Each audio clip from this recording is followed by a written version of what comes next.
Shahid Bhai actually accepted what I was trying to say. Yeah, respond to the question. Does any mutt or any priest or any Gurdwara get the rights that are given to people who are in the Waqf board? Simple question.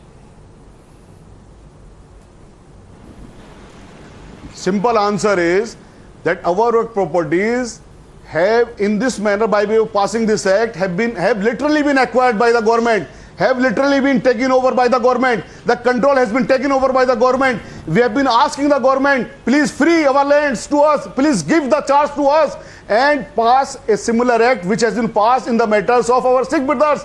Gurudwara Prabandhak Committee Act, our Sikh brothers are entitled to look after the property, to take day-to-day affairs. I don't know. On the one hand, you are saying you are a parallel government. On the other hand, you are saying we are asking government to free. Rizwan You should exercise your powers under Section 54. Rizwan and direct the government. Rizwan, can there be an act? Can there be an act which says that this board is so powerful that civil courts will not come into the play? They can decide everything in their court, which is a court by a certain community within the community. If anybody has a problem, they have to go to that court. They will not go to the general court. This will be a Sharia court. And on the other hand, Shahid Bhai has already admitted they have government powers. It's almost like a parallel government that is running. Should it be allowed? Now, Shahid Bhai, you'll have to calm down. Otherwise, I will have to lower your fader, because Rizwan Bhai is being asked the question and he has to respond. So Rizwan Bhai, एक parallel government चल सकती है क्या? Public at large. My only request is. Yeah, thank you so much. But ask this person to keep quiet first, man. Yeah, thank you so much. See, I will address a larger picture, because when we have to talk for Waqf, I think Vishnu is a correct person. The larger picture is, and at coming years, this nation has to address this, what I am going to submit. Our constitution is flawed. It is an oxymoron that secular and minority words are being used in the same constitution.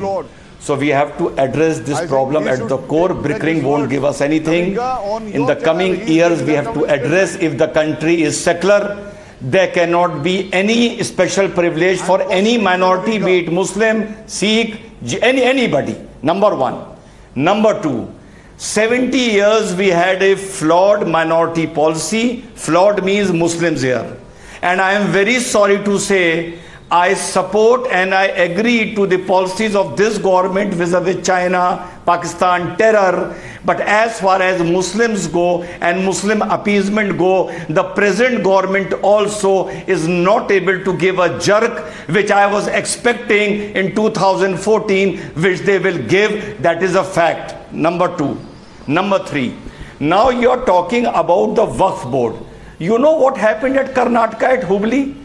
That Eidgah Maidan, was it a Waqf board? No. They had a lease to use it for 2 days a year. And there also they were saying that temporarily Ganesh ji ki murti wahan par sthapit nahi ho sakti. This is the mentality of these people.